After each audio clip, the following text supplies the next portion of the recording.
What's up, world? I'm Cameron McKinney, and this is Pop Culture Spotlight, a podcast about actor Brad Pitt and the movie Queen and Slim. But first, let's talk about actor Brad Pitt, who truly is one of my favorite actors of all time. I feel like Pitt is underappreciated and underrated, and the thing I love most about Brad Pitt as an actor is that he easily could have cashed in on movie stardom, but instead he works on challenging films with great directors. Just look at from the 90s on.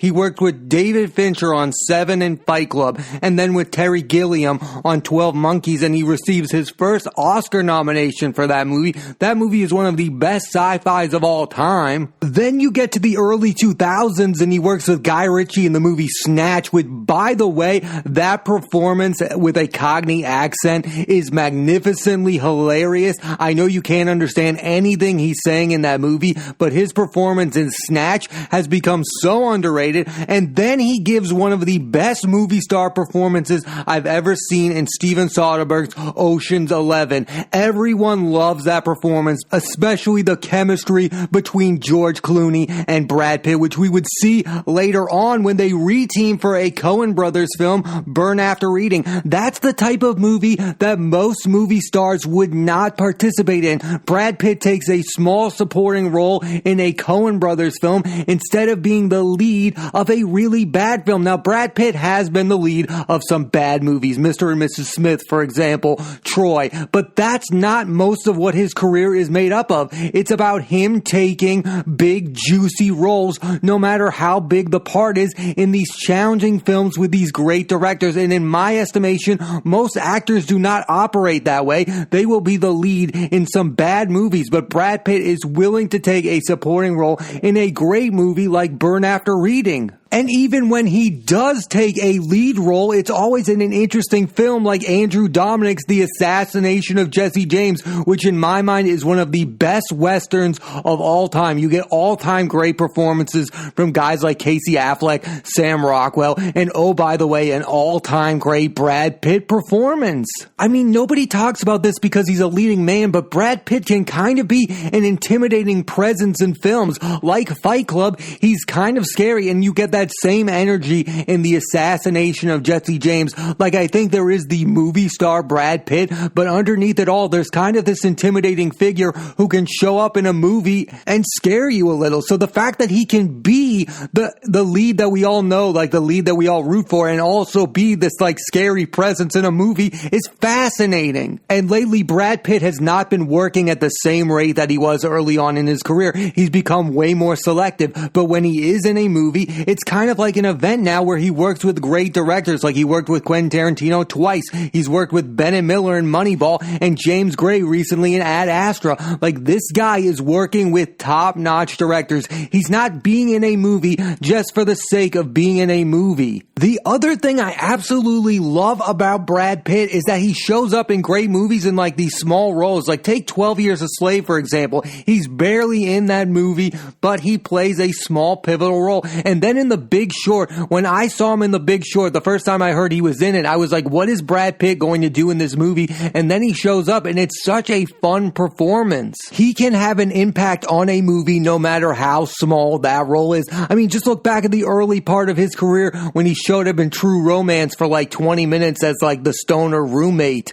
He's fantastic in that film. You can't talk about Brad Pitt without mentioning his stellar 2019, where he had arguably two of the best performances of his career. First in Quentin Tarantino's Once Upon a Time in Hollywood, where he finally landed his Oscar for Best Supporting Performance in a movie playing Cliff Booth. That performance is so great yet so unexpected. I think the thing that most people don't think about when they think about Brad Pitt is how well he does when acting alongside other movie stars. You can go all the way back to Seven along with Morgan Freeman. You're like, this guy really has insane amount of chemistry with other stars. And then you go to the Ocean's trilogy with George Clooney, and even if you look at Fight Club, he has an amazing chemistry with Ed Norton. When there's other movie stars around, Brad Pitt ups his game. Just look at Moneyball with Jonah Hill. When other movie stars are around, when other people are giving great performances, it feels like Brad Pitt feeds off of that and takes his acting to the next level. And that's exactly what happened in Once Upon a Time in Hollywood.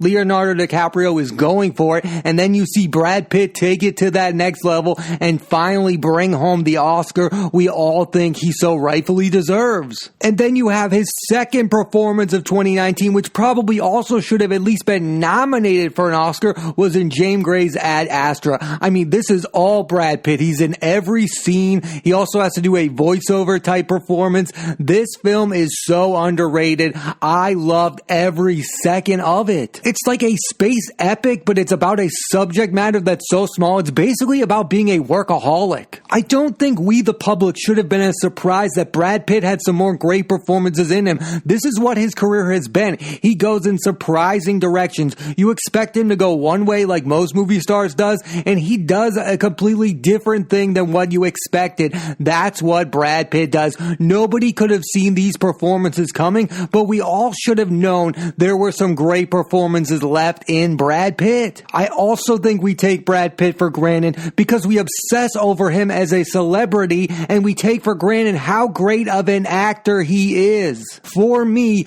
being an actor is about making the right choices, and for me, all Brad Pitt does is make the right choices. 98% of the time, he is in high quality films with great directors. Again, that list of directors is insane. You have David Fincher, you have Terry Gilliam, Guy Ritchie, Steven Soderbergh, Andrew Dominic, the Coen brothers, Quentin Tarantino, Bennett Miller, and James Gray. Filmmakers don't get better than that. I also think Brad Pitt is one of the last great movie stars who doesn't need to play a superhero to become a recognizable household name. He doesn't need a franchise. He is a star in and of himself. Now I have to talk about his best performance. It is, of course, in Moneyball as Billy Beane. When I first heard that this was going to be a movie, I thought it would be so boring. I followed baseball. I was like, what's so interesting about Billy Beane, the GM of the Oakland A's?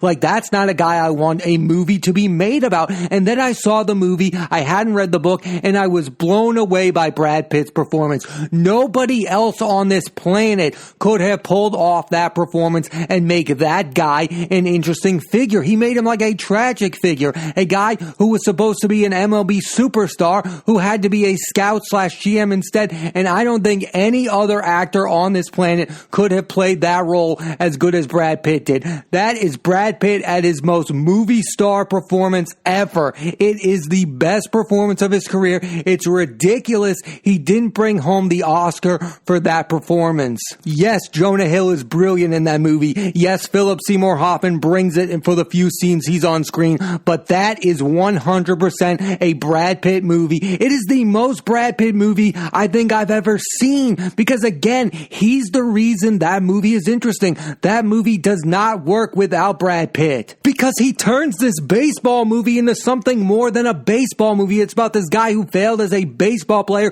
who's obsessed over something. Again, it's kind of like Ad Astra in the fact that this Billy Beane character is kind of a workaholic. I think Moneyball is the film that Brad Pitt has to carry on his back the most, and I think the film turned out way better than it had any right to be. Again, this was a film that most people enjoyed. You don't even have to be a baseball fan to like this movie. You just have to be a fan of what Brad Pitt is doing, and absolutely, it's phenomenal what he's doing in this movie. Again, I followed baseball. I really wasn't interested in a movie about Billy Beane, and Brad Pitt turned my opinion on that around. And that's what a movie star does. He changes your opinion on a subject matter that you weren't that interested in and makes you 100% interested in it. That's what Brad Pitt can do. He can pick a project and get me excited over a subject matter that previously I could care less about. In my opinion, Moneyball is the best sports film of the 2010s,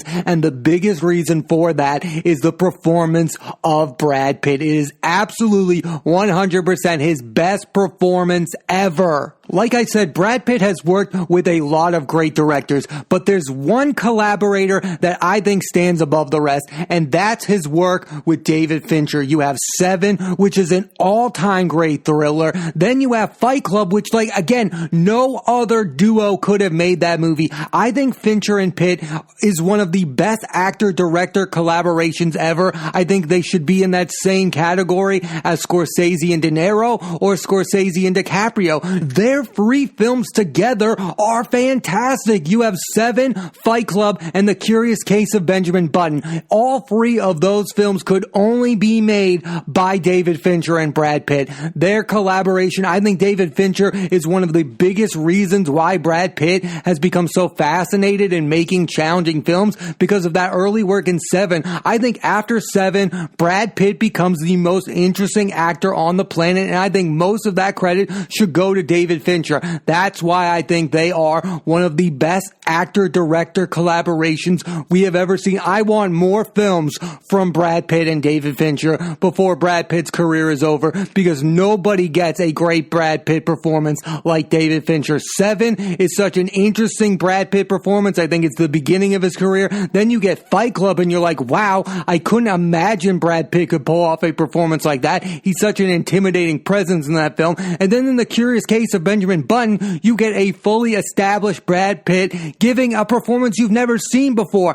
That collaboration, Brad Pitt and David Fincher, definitely check out their films Seven, Fight Club, and The Curious Case of Benjamin Button. Here's the list of films you need to check out if you fully want to appreciate the career of Brad Pitt, one of the best actors of our time. You have True Romance, Seven, 12 Monkeys, Fight Club, Snatch, Ocean's 11, The Assassination of Jessie James, Burn After Reading, The Curious Case of Benjamin Button, Inglourious Bastards, The Tree of Life, Moneyball, 12 Years a Slave, Fury, The Big Short, War Machine, Once Upon a Time in Hollywood, and Ad Astra. You won't be disappointed because Brad Pitt is one of the greats. Now let's switch gears and talk about the movie Queen and Slim, starring Daniel Kaluuya and Jodie Turner-Smith. Here's a quick synopsis. While on their first date, 2 African Americans are pulled over by a cop, and when things escalate, they end up shooting him in self-defense and decide their only option is to go on the run. I had been waiting to see this movie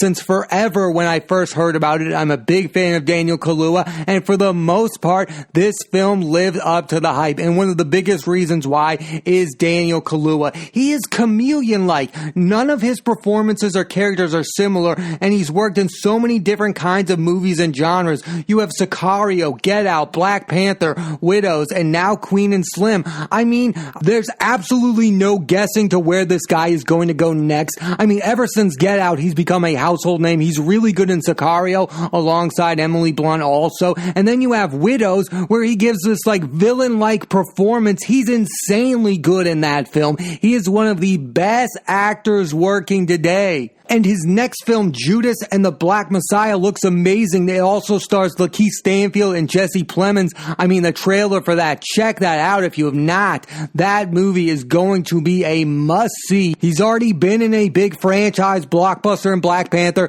Get Out was a surprise hit. If Daniel Kaluuya is in a film, it is a must-see movie at this point. This film also has a great breakout performance from Jodie Turner-Smith. She's fantastic as the co-lead of this movie. Her energy is so good alongside Kaluuya. They have outstanding chemistry. Queen and Slim is a solid directorial debut from Melina Matsoukas, and it's from a great script from Lena Waithe, who you might know as an actor from movies like Ready Player One. She was also fantastic as a supporting actor in Masters of None. She has 2 shows, The Shy and 20s, and she wrote a fantastic script that ended up being Queen and Slim. I mean, this film is truly a thriller. It's a crime movie, the likes of which I don't think you've seen before. It feels 100% original. I mean, the movie now feels more timely than ever. It's dealing with a hot button social issue that's more prevalent than we've ever seen, police brutality when it comes to African Americans. And oh, by the way, it's able to deal with this issue while also having fully fledged, well thought out characters.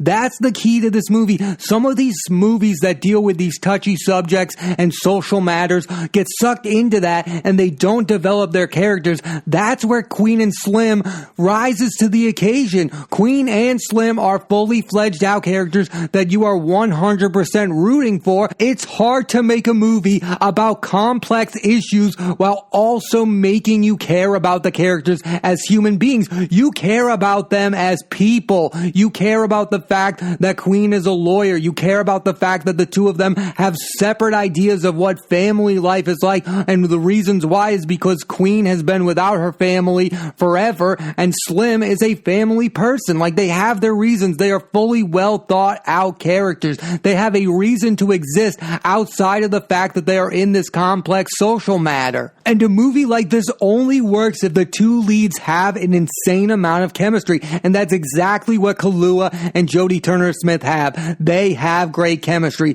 You want to spend time with these characters. You care about these characters. You care about their backstory. You care about where they've been, where they're going. You are fully invested in them as human beings and as a couple. They are believable as a couple. You care about the love story within this weird crime story also. You care about them as a couple. You're rooting for them at the end. Another thing about this movie that's really important is that it's entertaining. You're not just being told something. They're not preaching to you. They're making something that's worth watching also. It's entertaining. It has great performances. It's stylized. There's great fast pace. There's a great sense of humor. And they also talk about complex issues within the conversations. It's almost like the movie is about the conversations between the two of them more so than the fact that they're trying to get away from the cops. It's about the relationship, and just so happens it's wild around them. There's a fantastic quote from Daniel Kaluuya's character